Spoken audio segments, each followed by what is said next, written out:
Doamnelor, domnilor, bine v-am regăsit! Astăzi avem o ediție specială Fabrica. Discutăm un subiect mai puțin discutat în societate, despre care există mai puține informații, dar mai multe percepții. Vom discuta subiectul masoneriei, ce reprezintă organizațiile masonice în lume, precum și în Republica Moldova. Și pentru asta am invitat doi reprezentanți ai organizațiilor, unul dintre care este cel mai important lider mondial în organizațiile masonice. Este vorba de Thomas Jackson, președintele onorific al Conferinței Mondiale Masonice. Este alături de mine. Și din Republica Moldova, domnul Iurie Sedlețchi, marele maestru al Marii Loji a Moldovei. Bună ziua! Cristian Tabără este invitatul permanent în emisiune și alături de el voi realiza această emisiune. Cristi, bună ziua! Bună ziua, Rita! Bună ziua invitaților! Good afternoon, sir! Good afternoon! Pentru început o să aflăm cu ce ocazie a venit domnul Jackson în Republica Moldova și despre asta ne va vorbi domnul Sedlețchi, pentru că a fost un eveniment de curând la București și tocmai asta l-a adus aici în țara noastră pentru prima oară. Domnul Sedlețchi. Da, Dumnezeu. Thomas Jackson este o personalitate proeminentă în mișcarea masonică mondială. Pentru noi e o onoare mare că ne-a vizitat țărișoara noastră și Marea Lojă a Moldovei. El, în principiu, s-a străduit, cât îl ține o minte, să viziteze toate țările care a putut. Pur și simplu, noi am rămas în legătură cu fericită ocazie că săptămâna trecută, la București, a avut loc, 5 zile la rând, conferința mondială a marilor loji regulare din lume. Președintele căruia 16 ani la rând a fost Thomas Jackson. Acum el e președinte de onoare acestei organizații și eu vă spun că e o personalitate care ne face onoare. La această conferință eu m-am uitat, mai multe chestiuni au fost discutate, că au participat majoritatea covârșitoare a marilor maestri, a marilor loji din lume, dar ce m-a mirat? Una din întrebări a fost noțiunea masoneriei. Ce este masoneria? Și care e esența ei? Și poate datorită lui fratelui Thomas, eu am înțeles, fiind de mai mulți ani mason, am înțeles acum cât e de simplu și cât e totuși de important ca să înțelegi ce înseamnă masonerie. În cazul acesta, probabil că ar trebui să întrebăm pe domnul Jackson începuturile, să vorbim despre principii, dacă ești de acord, Rita? Da, sigur. Dialogul cu domnul Jackson va merge în limba engleză, va fi subtitrat în limba română. Mr. Jackson, the first question would be, what is actually a Mason? Which are the principles which actually work within the Freemasonry and inflict upon being a Mason? The basic requirement we have and our purpose is to take the best men we can find in society and improve upon that man. One emphasis that I've constantly made, it is not the goal of Freemasonry to improve the world. It's the goal of the individual man to improve the world. Our intent is to improve the man, make him more knowledgeable, more committed to society, more committed to learning, and then make his contribution to society. And Freemasonry has been very, very successful in its existence. It can be traced back originally to the 1500s, and in its present form to the 1717. That has been our intent. And if the public, if society looks back at the rate of success we've had in changing the man, we've had a great success in those 300 plus years. On the other hand, sir, in spite of this success, there is a big part of the society which does not really know what Freemasonry is. Is it a secret society? Does it have any other goal besides the goal you've already mentioned? Because some would think that the Masons actually really rule the world. Which is the truth? I made the observation yesterday in Bucharest in another interview that if our intent is to rule the world, we have to be the greatest failure that ever existed, because we've been in existence for over 300 years. We don't rule anything. So if you judge us on our success in ruling the world, we're a failure. If you judge us on our success in being able to improve the man, there's not ever been an organization that's ever been created by the mind of man that has been any more successful. What are the principles, sir? Which are the roots, the basic principles of the Freemasonry?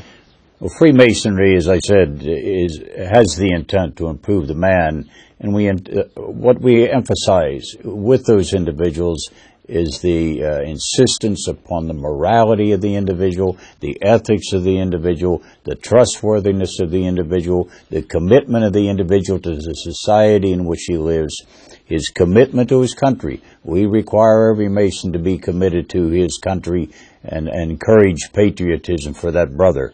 And we refer to each other as brothers, as individuals who look upon each other as essentially brothers. We are committed to helping each brother Master Mason. Again, in that intent, we've been successful, very successful. Well, there is a major problem in the minds of some, and some of these guys are also criticizing the Freemasonry, the relationship of a Mason with God, with divinity. What is a Mason? Is he a religious person? Does he have a specific religion? Is he atheist? Or is he even something worse? Because you know that there is a great mythology about what actually thinks or believes a Mason. Well, the only requirement we have as far as a commitment to a religion is that we do require anyone that petitions a lodge and is accepted to believe in a supreme being. No atheist can become a Freemason. We do not emphasize dogma. We do not care whether the man is a Christian, a Jew, a Muslim, a Catholic, or a Protestant. That is not our purpose. We require the man believe in a supreme being, but we do not tell that man what he has to call his God. That is his right and his intent. But we do emphasize for a man to support his religion and to be committed to a supreme being. The reason that we probably are not understood, Freemasonry has never historically gone out and tried to emphasize its attributes to the world. That may have been a failing on our part in the past. We are becoming more transparent today, and I'm not sure I really agree with the transparency. I think there's a certain attractive mystique about Freemasonry. And this I understand also is a concern of the public, because we are unknown.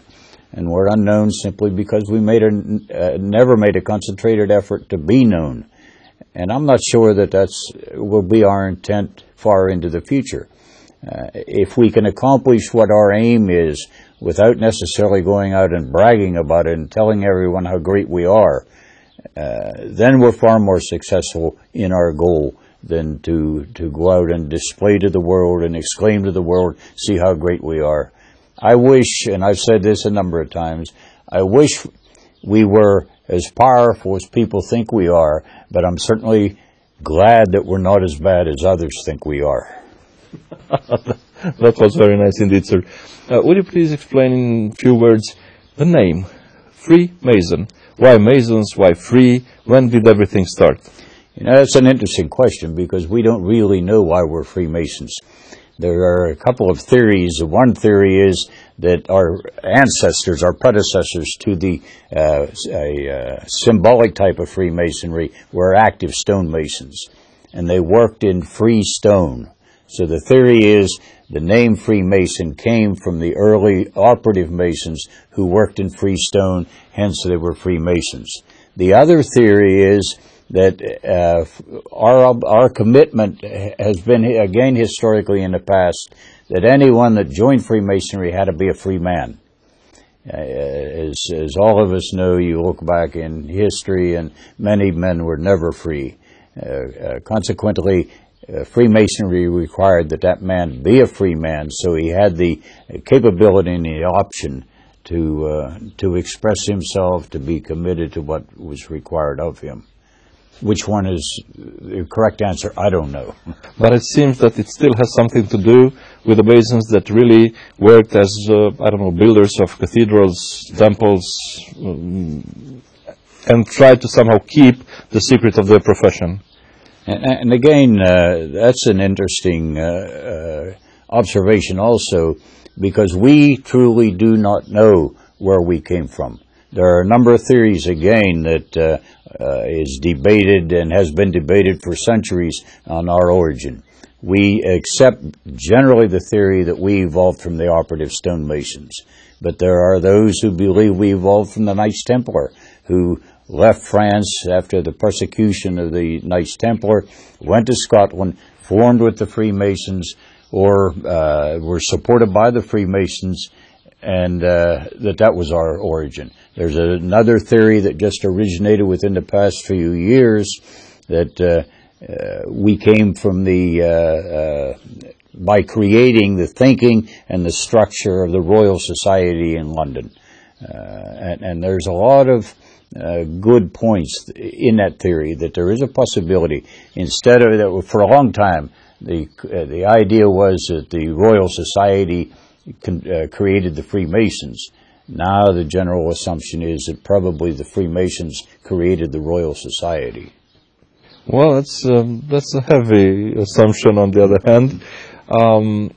One more thing before we go and ask Mr. Sedlecki something about the specificity of Masonry in Moldova. I would ask you something still, sir. Why only male persons as members of the regular Masonry? Why not also women? Again, this is a historic continuity. When Freemasonry began, it was composed of the early stonemasons who were all men. We have retained that historic past. Now, there are female Freemasons. There are many, many female Freemasons in the world. There are lodges that admit both men and women. But in order to be regarded as a regular Freemason belonging to a regular Grand Lodge, we must be descended from the beginning of Freemasonry in its speculative form in London in 1717. So we recognize those individuals as regular Freemasons if the lineage can be traced back to the beginning of speculative Freemasonry in its structural form. I'm a strong proponent of retaining that restriction in regular Freemasonry to men only. I was a professor in a private girls' college for 17 years, and I wrote several papers on the right to ladies to have a right to a sexually segregated education if that's what they wanted. And I feel very strongly on it. There are those who operate better in a society or in a school, an institution, as sexually segregated. I think that applies to Freemasonry also. I think it would be a mistake for us now, after 300 plus years of success, to try to change what created that success. Vom trece la domnul Sedlecki, pentru că e bine în această emisiune să respectăm acest slogan, tot ceea ce trebuie să știți, și aici cred că publicul va încerca să înțeleagă de la dumneavoastră, domnul Sedlecki, ce prezintă Marea Lojă din Republica Moldova, cine sunt membrii, de ce se ocupă aceștia. Dar pentru început aș vrea să vă referiți puțin la istoricul organizației de aici, din Republica Moldova, de când este ea și care au fost contribuțiile de până acum. Da, ea există din 1997. A fost loja mamă, a fost Marea Lojă din Italia. După aceea, acum noi ne credem că loja mama a Marii Loja Moldovei este Marele Orient a Italia. A fost o istorie. Ați spus contribuția. Aici e și legată de noțiunea, ceea ce e masonerie. Și, într-adevăr, mulți se întreabă, dar ce faceți voi, dar ce aduceți voi încoace, ce aduceți societății. Eu, cel mai bun răspuns la întrebarea aceasta l-a dat fratele Tom, punând în discuție la ultima conferință din București, unde s-a discutat chiar o întrebare, dar ce e masonerie, care e esența? Și răspunsul, cred că cel mai scurt, mai direct, a fost așa, că masoneria n-are impact asupra societății și nu-și pune așa scopuri. Masoneria primește rândurile sale oameni, personalități, cu scopul de a-i face mai buni. Și de la rândul lor persoanele, oamenii modifică, schimbă societatea spre bine. Asta e cel mai simplu spus, dar e foarte un gând foarte adânc. Deoarece oamenii care vin la noi și spun aș vrea să devin mason, sau noi cuiva îi propunem. Deci și așa și așa, da? Și pe invitație și pe dorință. Și așa, da. Și dacă am văzut cazuri când îmi spune, dar ce înseamnă eu pentru asta? Deci ce privilegii și așa mai departe, nu mai continuăm discuția cu așa persoane. Căci masoneria nu-și pune scopul ca să promoveze pe cineva. Sau cum chiar la această conferință a spus, masoneria nu vii după bunuri materiale, nu vii după funcții sau să fii membru unui clan privilegiat din societate. Dar e adevărat că se ajută unii pe alții, frații din organizație, da, și se promovează dacă reușesc. Intrajutorare există principiul, dar nu-i scopul acesta de a veni în masonerie. Și e clar că omul are toate condițiile aici să se autoperfecteze, să devină mai bun, să devină mai moralist, să devină mai de folos societății. Eu pot să spun pe cine primim noi în masonerie, chiar și de cine am scăpat din masonerie, pe mulți i-am ars în tricolane, cum spuneam, exmatriculat din organizație. Eu nu de mult mi-am întâlnit un prieten al meu de copilărie, care o știu de mic copil și până acum. Viața nu i s-a primit, familia de acum nu mai are, el singur e invalid de un picior, la război l-a pierdut la Nistru și e pensionar. Întâlnindu-mă, i-am spus, păi, dar eu te invit să vii în masonerie. El mi-a spus, dar păi eu sunt sărac, n-am bani, dar voi sunteți toți bogați acolo. Și am spus, nu e adevărat. Poate sunt la noi oameni care au și unele material stă mai binișor, dar nu din cauza masoneriei. Dar tu, dacă n-ai furat, n-ai amăgit pe nimeni, nu te-ai îmbogățit din contul cuiva, crezi în Dumnezeu, e foarte important pentru noi, nu ești ateist, așa, atunci tu ești tocmai cel care ne avem nevoie noi de tine. Dar cine poate plătește cotizații, nu? Tu ești. Cotizații sunt absolut foarte mici. Și care nu poate, nici nu le impunem să facă treaba asta, sunt absolut simbolice, care se numesc. Și benevole, înțeleg. Absolut benevole. Ele sunt folosite, de exemplu, la acțiuni de caritate, că prin asta este meritul organizației, unul din meritele, exact. Da, e numai decât acțiuni de caritate, casă de copii, casă de bătrâni, promovarea unor talente din țară. Iată, în acest scop nu mai pot fi folosiți acei bani care sunt undeva adunați frații le adună pentru ei și decid ca să ajute. Dar în Moldova se publică lucrurile astea? Se fac publice, iată, contribuțiile organizației masonice? Cu părere de rău, noi nu publicăm. Din motivul că poate încă n-aveam ce spune, că am făcut atât de multe, ca oamenii să spună, uite, asta e o organizație bună. Poate din motive materiale. Poate și din alte motive că e răspândită încă la noi. Spre deosebire de alte state, e mult mai răspândită opinia că masoneria este ceva negativ. Este ceva, chiar cineva a publicat din cler, i-a pus la același rând. N-a spus că masoneria așa, dar a spus sataniștii, sectanții, masonii, i-a pus așa într-un rând în publicația aceasta. Și noi încercăm prin activitățile noastre, prin persoanele care îi admitem la noi, să demonstrăm că asta nu este real. Masoneria, în istoria ei, n-a făcut nimic, niciun rău societății de oameni. Luând-o din vechimii, primii masoni, să luăm masonii din 18, pe care sunt personalitățile cele mai importante din neamul nostru, Cogălneceanu, Asache, ca să nu îi număr pe toți, și de acum masonii din mai recenți. Vreau să spun că și acum, în Republica Moldova, noi avem frați masoni în mai multe structuri, și în Parlament, și în Guvern, și în stat, dar așa ne-am înțeles, având în vedere că opinia societății e răspândită, că masonii încă nu înțeleg ce e asta și dacă nu înțeleg înseamnă că e ceva rău. Atunci noi avem așa o înțelegere ca să nu, persoanele publice nu le mediatizăm că sunt masoni. Uite.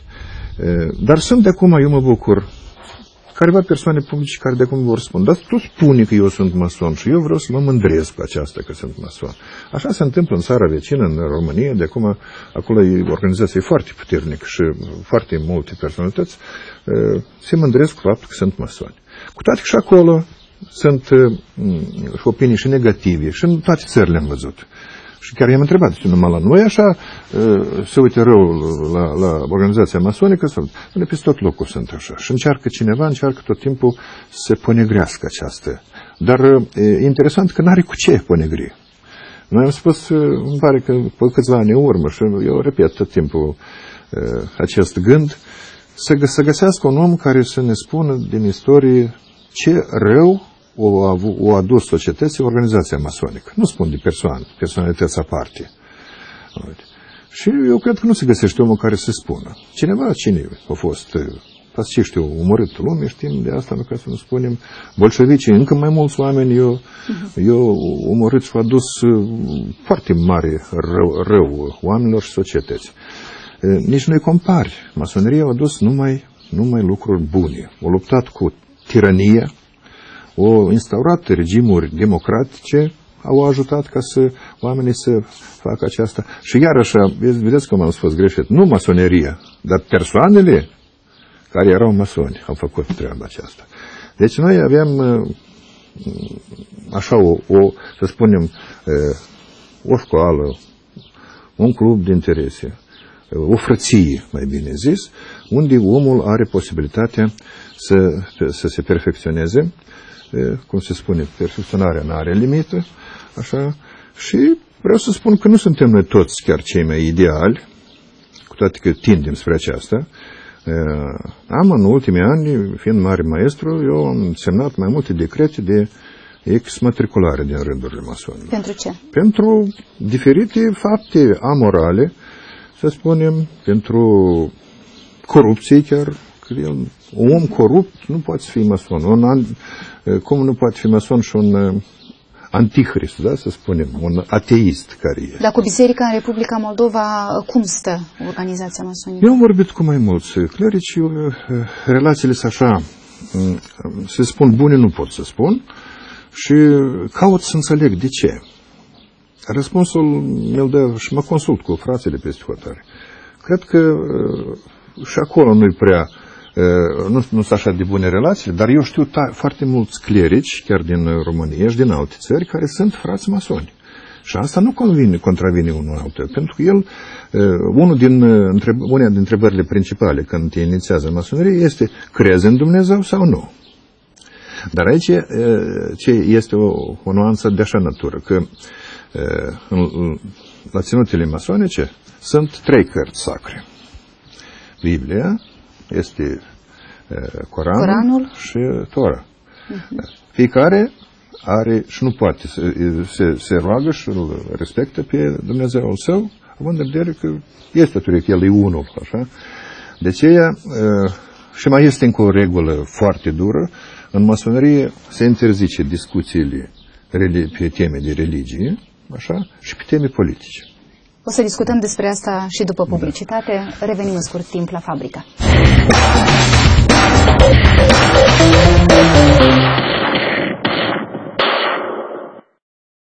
Continuăm emisiunea și acum Cristi o să discute cu domnul Thomas Jackson despre ce înseamnă anumite valori pe care le promovează masoneria Cristi.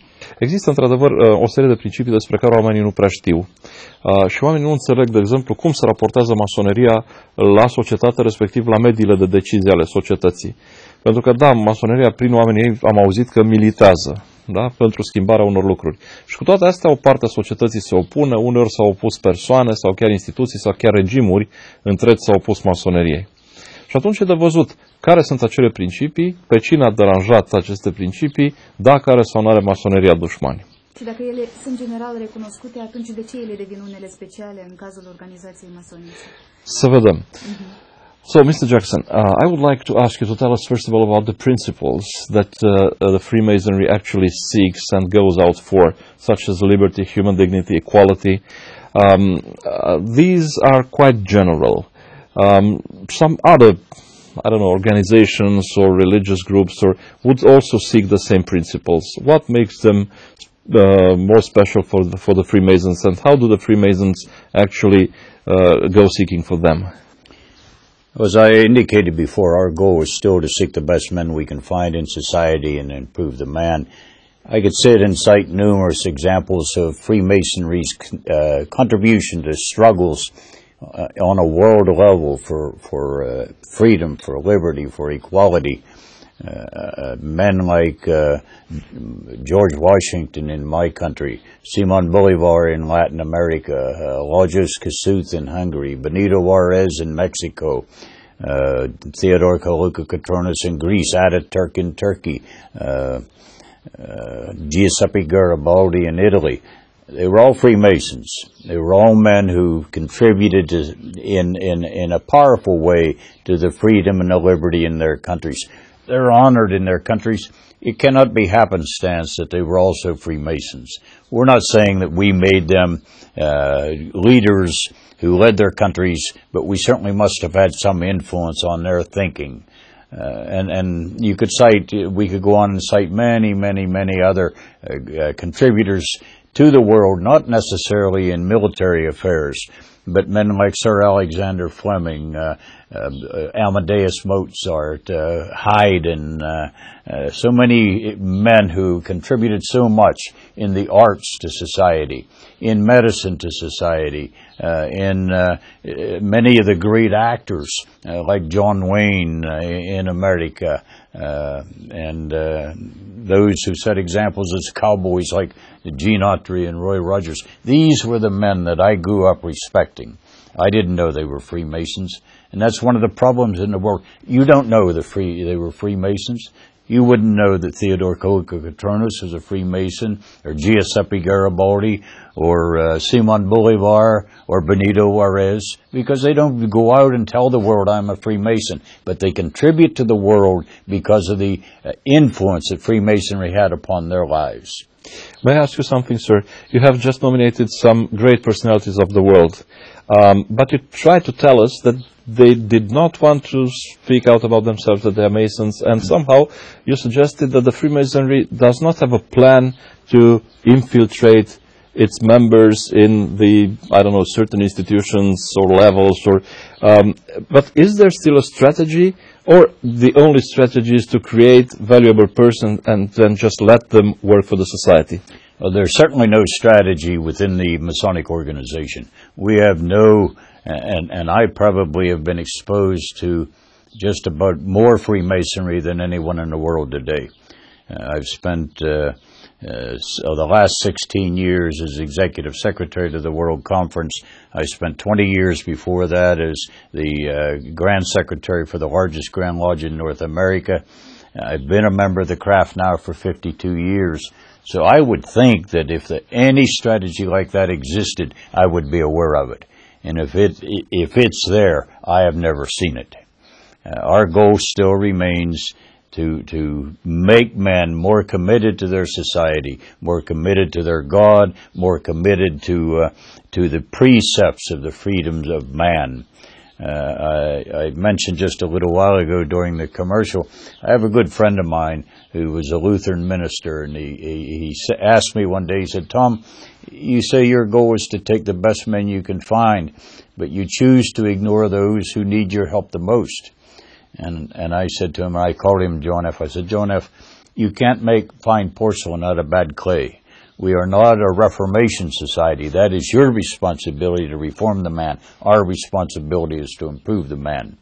And the success that we have had in creating the man has to exceed any other in the world. If we haven't accomplished that, we certainly have not accomplished our supposed goal or proposed goal to rule the world. We have to be the greatest failure in the world if that was our goal. Well, sir, it sounds indeed attractive, seducing, and probably very true. But on the other hand, one can notice that there are persons, even regimes, that showed a strong opposition to the Freemasonry. The Freemasonry seems to have still some enemies. Who are these enemies? Are they nominated by the Freemasonry, or they simply declare themselves enemies to the Freemasonry? Well, we certainly did not nominate our enemies, but you're absolutely correct. We've had some great enemies of the past, and it's interesting, they opposed us for basically the same reason. The greatest struggles that we've had historically with individuals that were our enemies, that declared themselves as our enemies, were Adolf Hitler, Benito Mussolini, Franco in Spain, Khomeini in Iran. The Grand Lodge of Iran operates in the United States now in exile because the Iranians who were Freemasons who managed to escape were able to operate in our country. They cannot operate in Iran. So the greatest enemies that we've had in the past were also some of the greatest enemies of mankind. The other group of enemies that we've had who have opposed us have been religious leaders. And there are religious leaders who oppose us simply because they, again, as did the dictators like Mussolini, Stalin, Hitler that I've named, they wanted to control the minds of the people under them.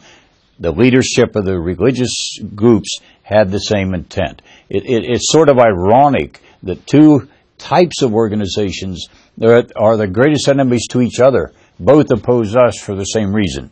Because we struggle for the liberty of man, the right of man to be free, the right of man to worship God as he pleases, the right of man to have freedom of thought, and these were all an antithesis to the leaders who opposed us in religions and the leaders that opposed us in governments. And note that I say leaders of these organizations, not the organizations. There's no religion that opposes Freemasonry, but there are religious leaders that oppose Freemasonry. And the same was true, of course, with the dictators that took over control of their countries. They weren't opposing. They were not our enemies because of the opposition to Freemasonry. They simply wanted to control the thinking and the right and the freedom of the individuals under their control. And it's sort of tragic that we have to. Our greatest struggles have been against two of the greatest opponents of each other. Is there someone now living in the world that could be considered dangerous for the human dignity, freedom, equality, democracy? Oh, absolutely. I would hesitate to sit here and name them, but they're certainly readily observable in areas of the world where Freemasonry does not exist simply because it cannot exist. I'm not saying that they are enemies to the world, but they certainly are opponents to Freemasonry. Where freedom does not exist, Freemasonry cannot exist. And it's interesting that one of the first groups that are opposed by those who would control the people in their countries are opposed to Freemasonry. Freemasons died by the hundreds of thousands in the concentration camps in Germany during the Second World War. Now you see emphasize the persecution of the Jews, the Gypsies, the mentally retarded individuals by the Nazis. You rarely find Freemasonry mentioned, but there were hundreds of thousands of Freemasons put to death by the Nazi regime simply because they were Freemasons. The same thing happened in Japan. Same thing happened in Iran. It's something that the craft has dealt with for hundreds of years, and it's something I guess we'll continue to deal with as long as we're in existence. But our goal remains the same. Improve the man and let the man improve the world. Cred că e bine să... Voi trece mai departe cu partea practică a activității lojii din Moldova. Vreau să vă întreb, domnul Sedlețchi, au loc anumite întruniri, cu ce regularitate, ce se discută? De exemplu, e o situație acum tensionată în regiune, da, din cauza crizei din Ucraina. Ajung să discute masonii despre situația instabilă din Republica Moldova sau anumite decizii politice care se iau pentru țară? Chiar sunt curioasă să înțeleg care sunt așa cadrurile astea de discuții. Fiecare lojă se întrunește o dată în lună și la ținuta sa. Așa e regula, unde se efectuează careva niște ritualuri care devin din vechime, așa. Dar am spus mai înainte că în lojă este interzis discuția pe teme politice, deci și religioase. Dar tot dumneavoastră ați spus că sunt persoane cu funcții importante în stat, membri. Da, dar nu în lojă. Ei în lojă sunt frați, prea respectabili frați. Da. Ei pot să, după ținută, este agapa frățească, așa numită, unde pot discuta diferite chestiuni, dar iarăși noi nu primim decizii. Noi nu facem recomandări ca masoni, ca organizație masonică. Oamenii vin, cresc, se perfecționează și fiecare la locul lui, unde el se îndeplinește funcția, procedează în așa fel, în conformitate cu principiile masonice. Persoanele sunt foarte diferite, dar totuși ceva se aseamnă între ele. Ce? Asta e, principiile masonice care îi unește pe toți și care sunt cele mai nobile din toate principiile care există în relațiile dintre oameni, în societate. Acestea sunt principiile masonice. O întrebare naivă, dar pot fi recunoscuți cumva masonii? Recunoscuți? Da. Pe stradă? Da, chiar așa de către... Sunt niște simboluri care frații pot să se recunoască, nefiind cunoscuți între ei, pot să se recunoască printr-o strângere de mână, prin mai multe, dar eu cred că ei și așa se cunosc unul cu altul. Iată, de pildă, eu am așa un semn aici care se numește, undeva e apartenența, e acacia de aur, este unul din simbolurile masonice. La prea respectabil frate Tom este alt semn, care e semnul nostru, semnul masoneriei, este echerul și dreptunghiul. E poate cam greu de înțeles ce am spus eu. Toată lumea cunoaște, adică se gândește că dacă vii la noi, o să afli toată informația, ce se petrece peste Nistru, ce de făcut, cum de ieșit din criză și mai departe. Iată, noi tocmai. Așa, probleme nu se pun în discuție. Deci nu e un soi de serviciu de securitate în țară. E greșit acest stereotip. Dar totuși, vedeți că se vorbește în secret despre asta. Și domnul Jackson spunea că e mai puțin secret, e mai multă discreție aici. Da. Câtă discreție și cât secret?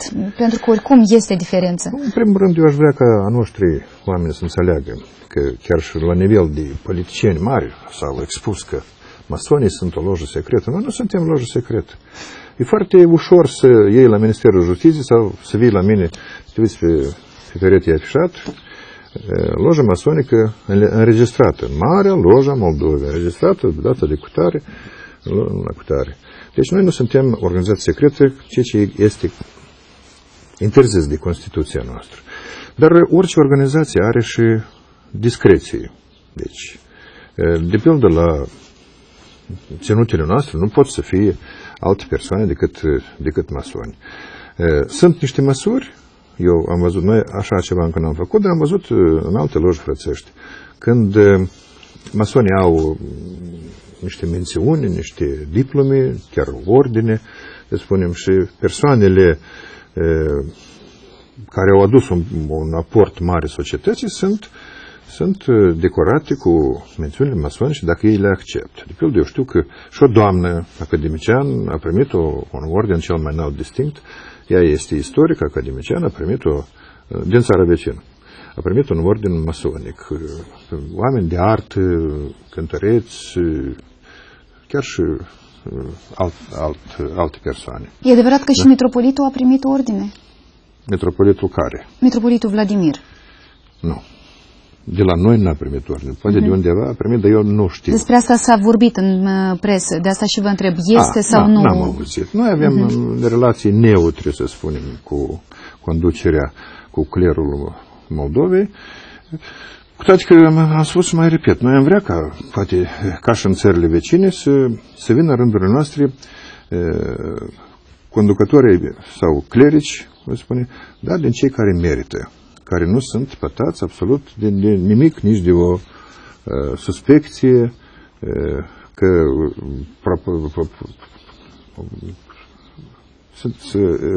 care contravin principiilor masonice, să spunem asta. Dar în interior au apărut anumite contradicții, de exemplu. Ați spus dumneavoastră mai devreme că anumite persoane au fost excluse. A fost vorba de integritatea lor, ați spus, de exemplu, pentru corupție, pentru persoanele care moralitate, care sau au săvârșit crime, ele sunt imediat arse între coloane, așa se spune la noi, în rezultatul judecării de către judecata masonică, care se convinge în aceea, și persoanele care încalcă principiile masonice, noi și ne strică onoarea, imaginea, să spunem așa, ele sunt exmatriculate, noi scăpăm de ei. Și la noi asta este poate o problemă mare a noastră, pentru că când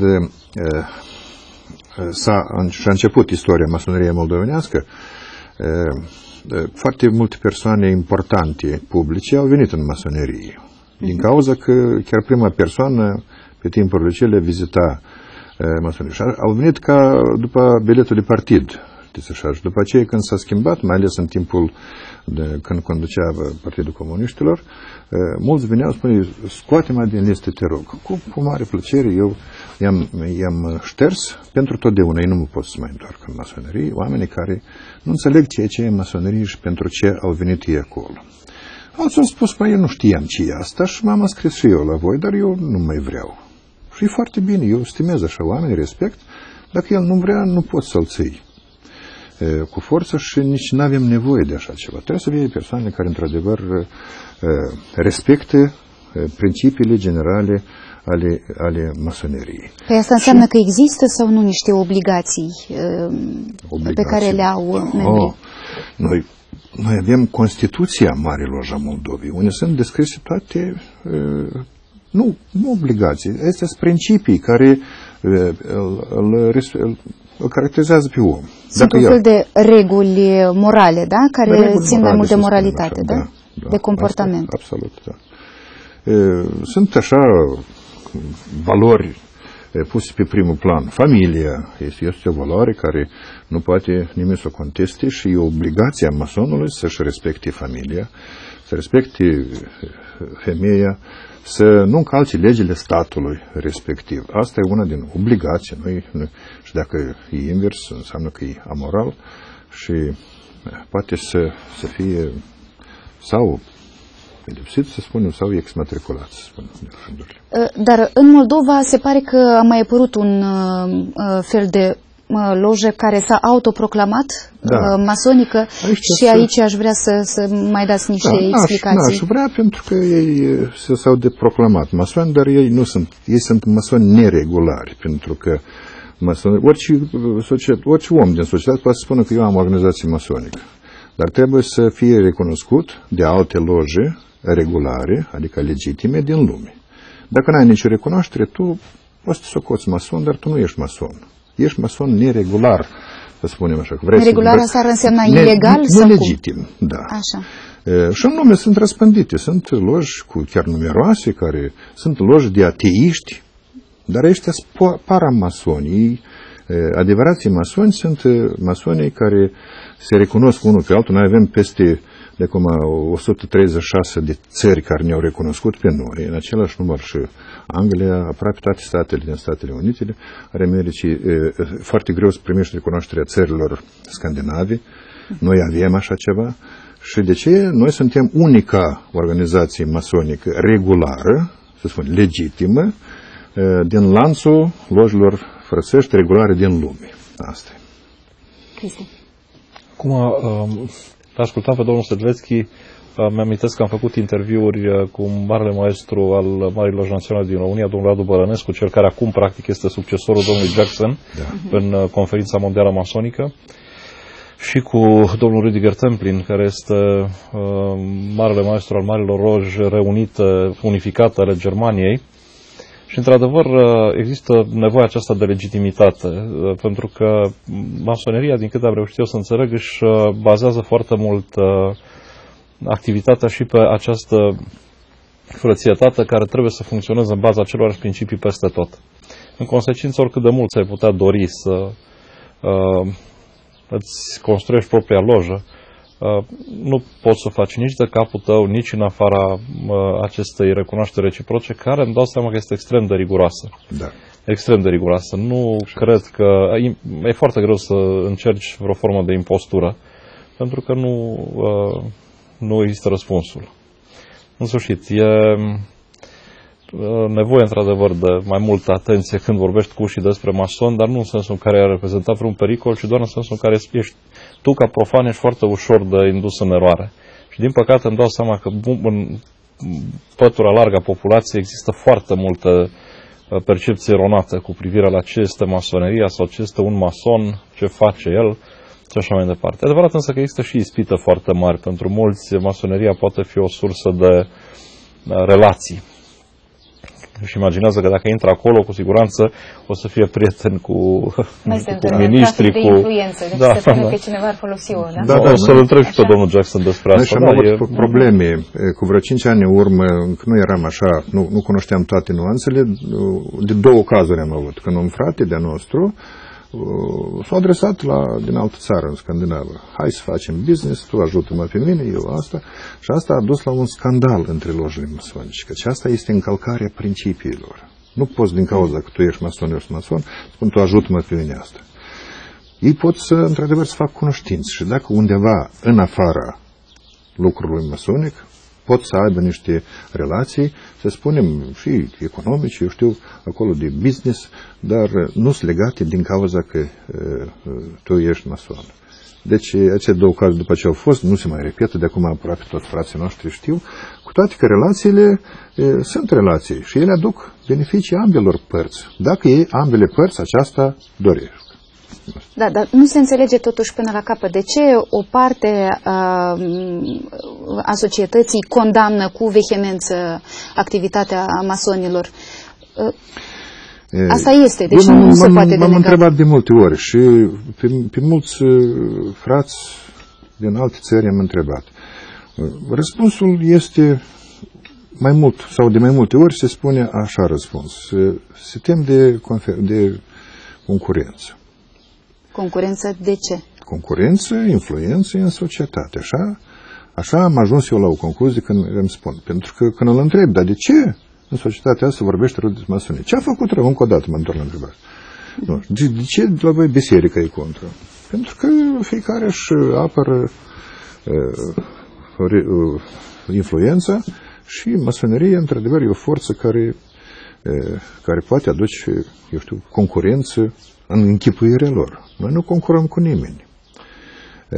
Mai ales emisiunile astea care vin pe la unele televiziuni, nu le numesc, din lume spun că masonii conduc cu lumea, masonii strâns toți aur împreună. Astea sunt tot niște povești, spus așa, care am vorbit cu oamenii, frații care sunt mult mai cu experiență și mai departe. Cu toate că influența organizației, se spune, oamenilor care sunt masoni, în lume există. Dacă și unirea, cine a făcut unirea statelor românești, României? Este în istorie descrisă. Noi când am avut cu Cristian o emisiune pe tema aceasta și ne întreba cine sunt masoni. Zic că uitați-vă pe pereți, toți scriitorii noștri clasici de acolo. În afară de Eminescu nu există documente, dar majoritatea au fost masoni. Junimea, toți au fost. A spus dumneavoastră că masoneria este o forță, dar vom discuta în partea următoare a emisiunii și despre anumite mituri care s-au creat în jurul masoneriei. De exemplu, tot domnul Sedleschi a menționat despre faptul că sunt numiți sataniști aceștia. Și despre asta o să discutăm. Și despre asta o să discutăm de asemenea. Sunt lucruri interesante și chiar curioase să le aflăm. Revenim în scurt timp.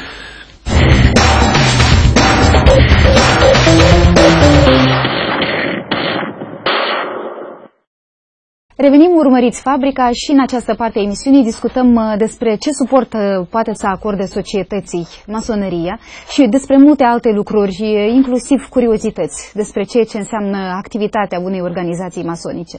Cristi, începem cu domnul Jackson. Da, cred că ar fi bine să-l mai întrebăm și pe domnul Jackson, pentru că ceva mai devreme s-a discutat cu domnul Sedlețchi despre felul în care unii sau alții ar putea vedea în intrarea în masonerie mai degrabă niște oportunități, avantaje, poate accesul la cine știe ce bază de date și de relații din care după aceea să își extragă niște beneficii.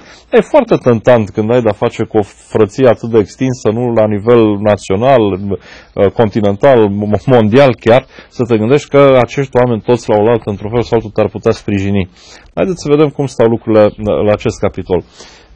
Mr. Jackson, of course there is a great temptation in the eyes of someone when, I don't know, thinking of joining the Freemasonry, that as already being a member, he could get access to a large fraternity in which someone could support him in business or in politics or in any other kind of, I don't know, trade or something he might have in mind.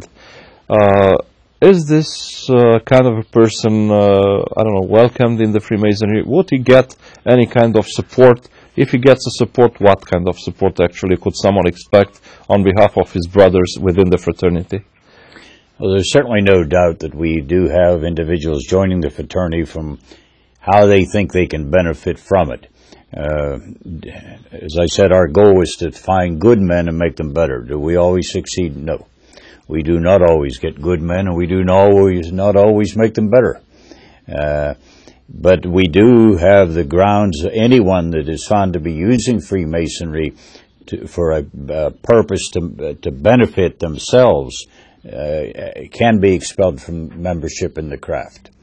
At the same time, there are those individuals. If I had a problem, for example, a number of years ago I had a problem with a pumping system in my home, and I looked to find a Freemason simply because I knew I could trust him.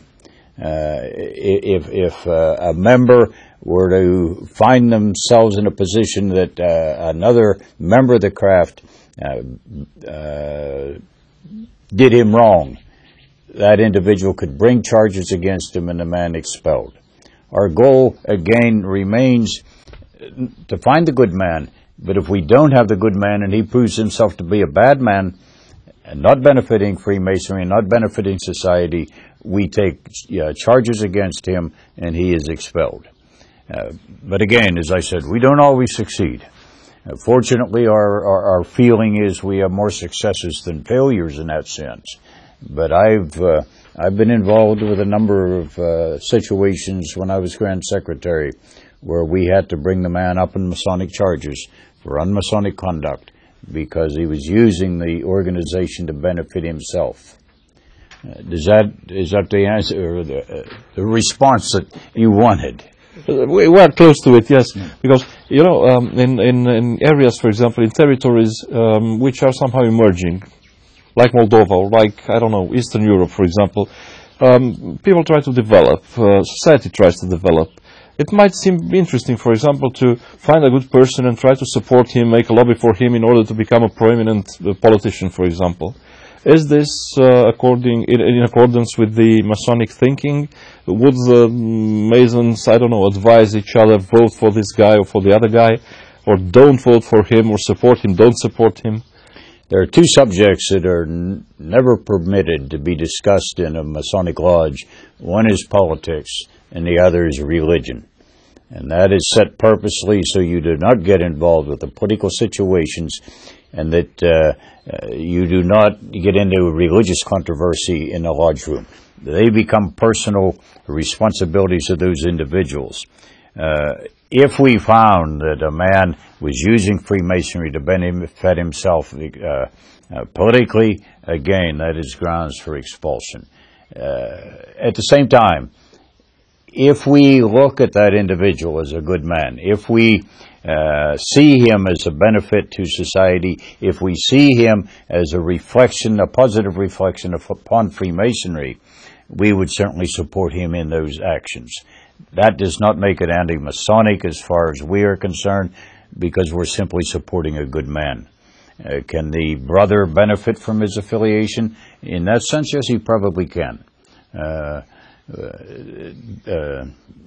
at the same time, we don't look at that as supporting a brother as being as being a Masonic offense to the craft or to the society. I see. I would somehow try to ask you to refer to something which might seem trivial, but on the other hand, it's part of that I don't know, negative mythology which surrounds the Masonry, and it has been mentioned by my colleague before the commercial break.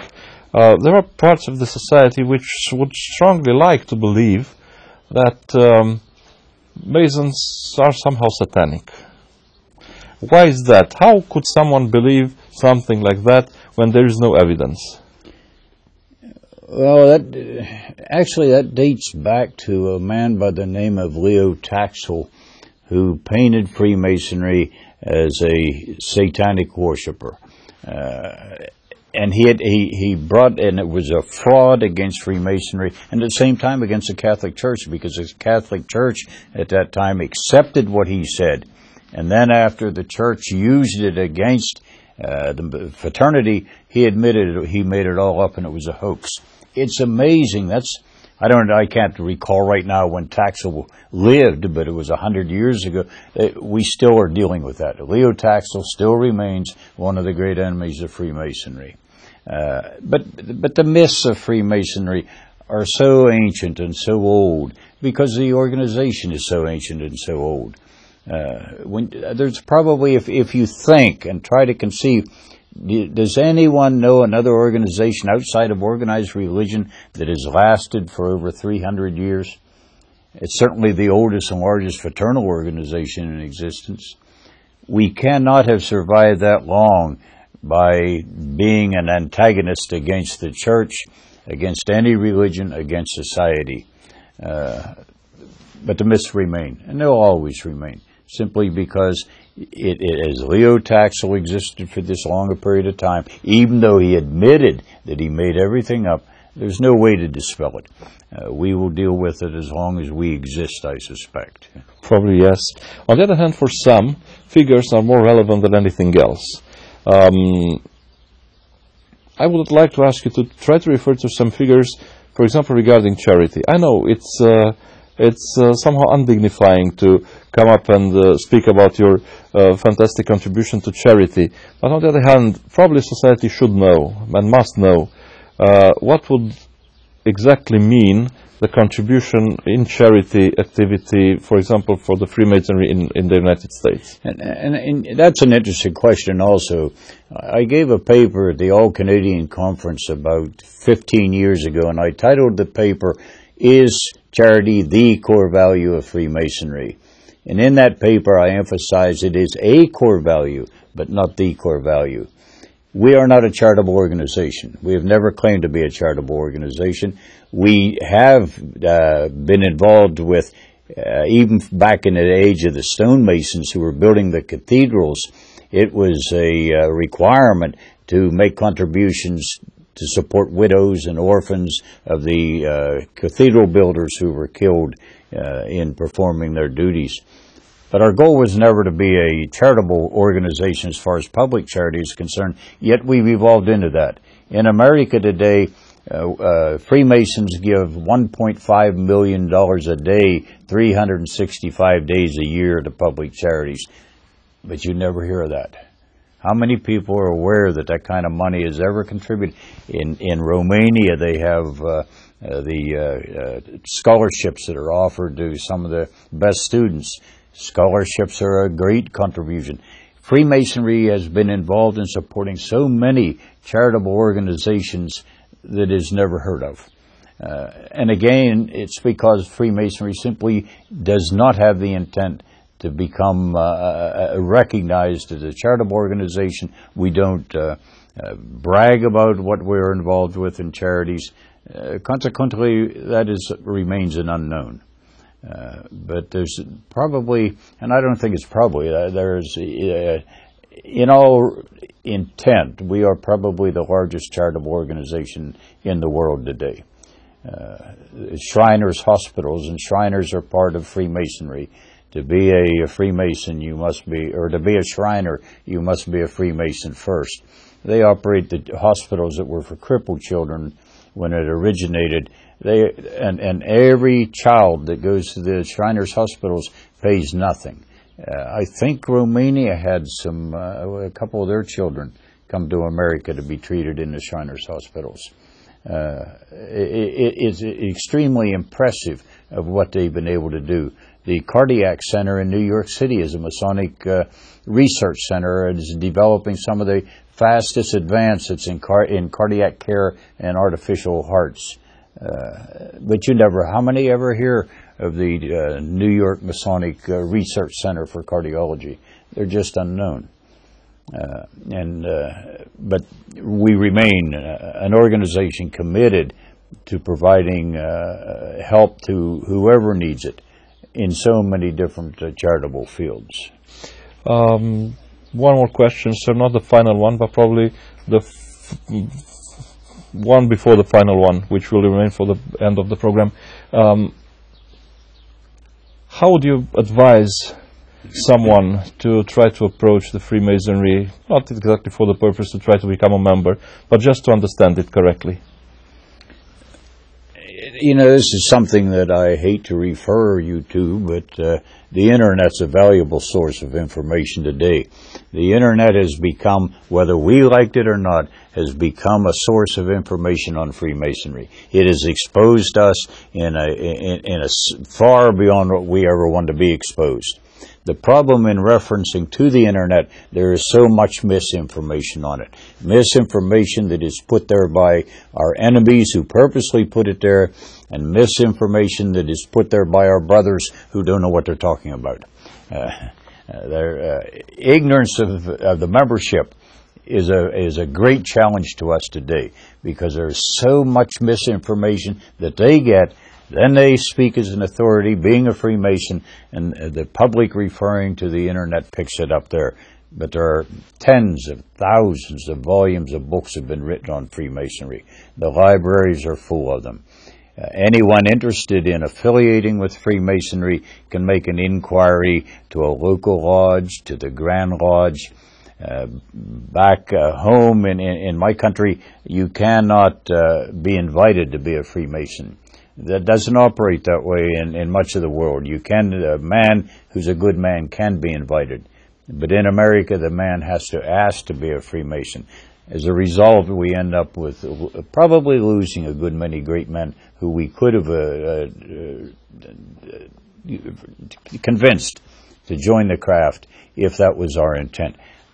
In Moldova, I think probably anyone interested in becoming a Freemason or in any information on Freemasonry can probably get it in a local lodge or in the Grand Lodge. Is that a correct assumption?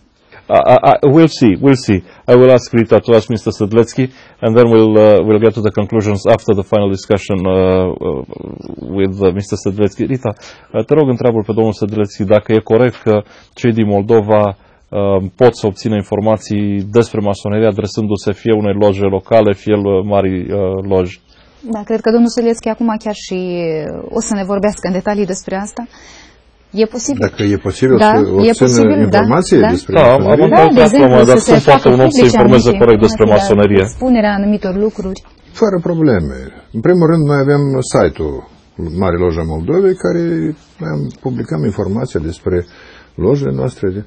Noi acum o să edităm o revistă masonică noastră, care se va numi, denumirea încă nu i-am pus, cred că Mesaj masonic din Moldova, sau poate altă denumire va fi, unde o să fie publicate ce măsuri, ce evenimente au mai avut loc.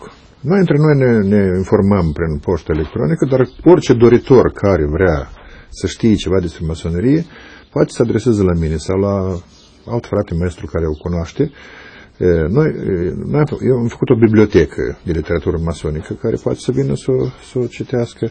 Chiar am organizat un mic muzeu masonic care tot va fi public pentru orice persoană.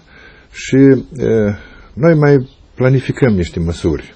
Ne-am uitat ce au făcut frații din Serbia, chiar i-am auzit acum la conferință, nopțile muzeilor. La noi a fost, la România a fost, da. Iată, serbii au făcut o expoziție masonică la ei.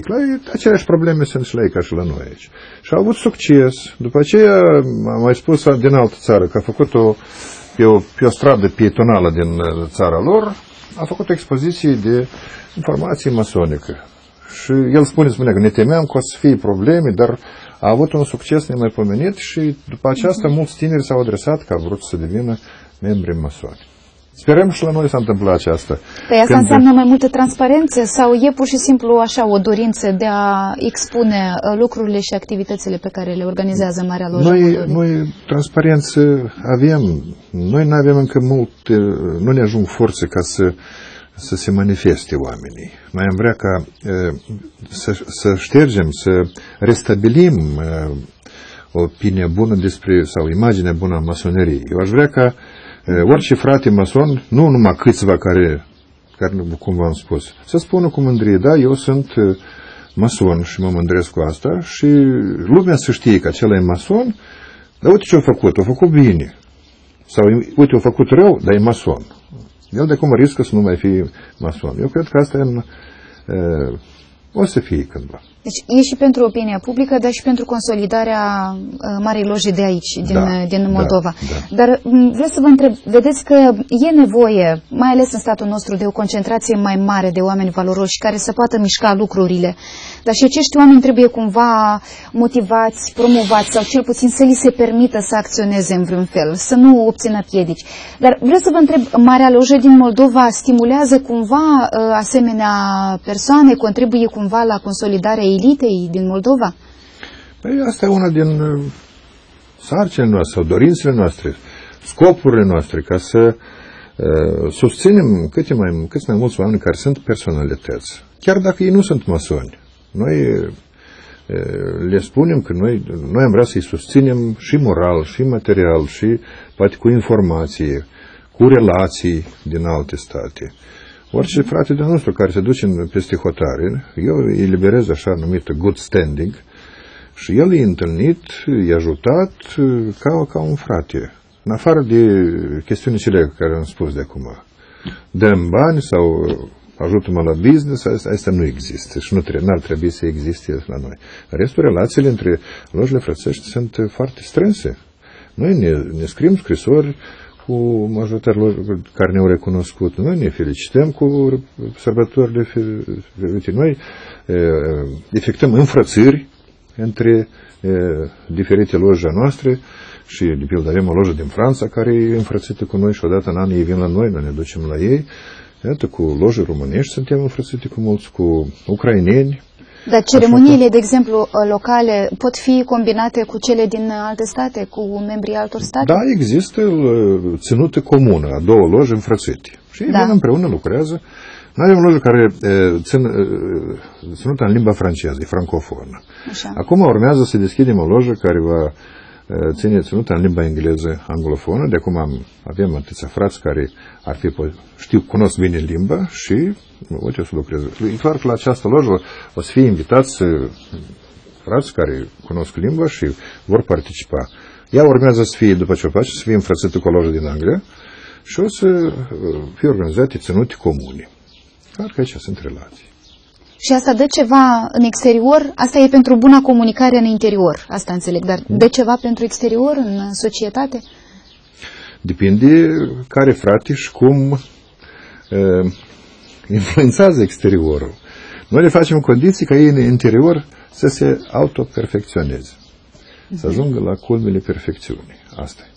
Aici, în Republica Moldova, puteți vorbi despre persoane și personalități care sunt membri ai Marii Loji din Moldova și care ar putea să miște și pe viitor lucrurile spre bine?